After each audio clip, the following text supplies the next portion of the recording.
Mr. Speaker, we are here for our first council sitting. Esente ezo eza supplementary zijja ng'olina okuziyisa ku budget yo n'emirundi egisinga zijja ne guideline n'ebiragiro byazo.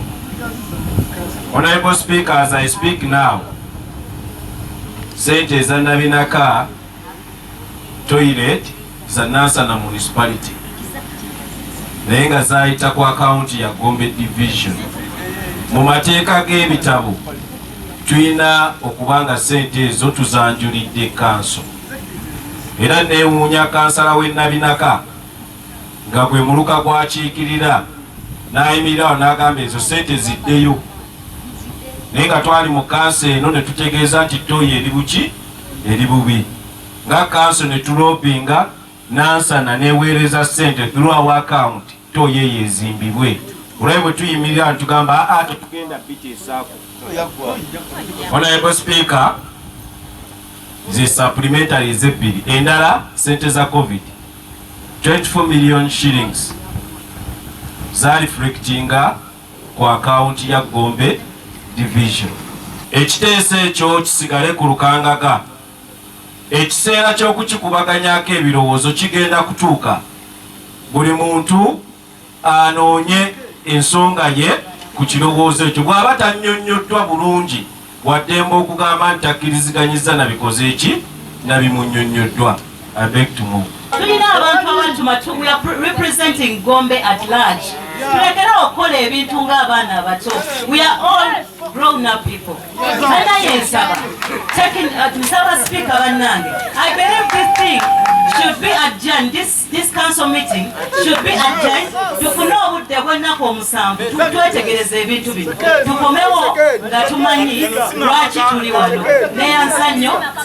Sawa mukaaga abantu batuuka tebalabika.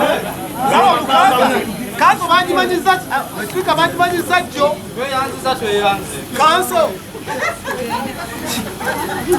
sawa mukaaga abantu batuuka mu Kanso Mr. Speaker.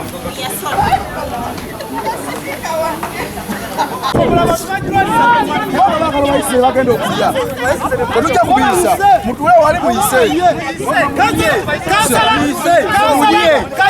kansala gamba toilet yaggwa oyongereko miliyoni 2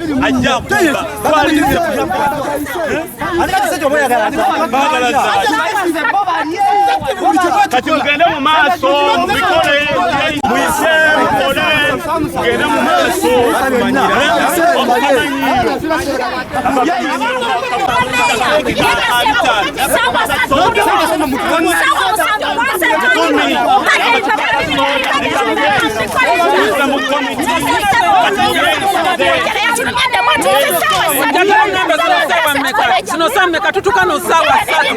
esawa yakakati tujogebwa okuyita kuba kanso yitibwa ku ssaawa 3 esawa yakati ssaawa 8 batuyita mu kanso obwedda meya agaddewo ofiisi yakajja munaku ez'okukola endala bagulawo ssaawa 2 ssaawa 8 kati ssaawa zino bagulawo batuwa sima tuyise toilet zenabinako ezasimwa edda sima tuyise bajeti ya covid-19 gyetulabako essaawa zino kakati fe abantu bagambe tutya bobaga tubayisize bo balye tetujja kukikola fe twalondebwa kulwanirira abawi ba musolo era tujja kulumira ku nsonga yaffe. Download the app on App Store or Google Play Store now.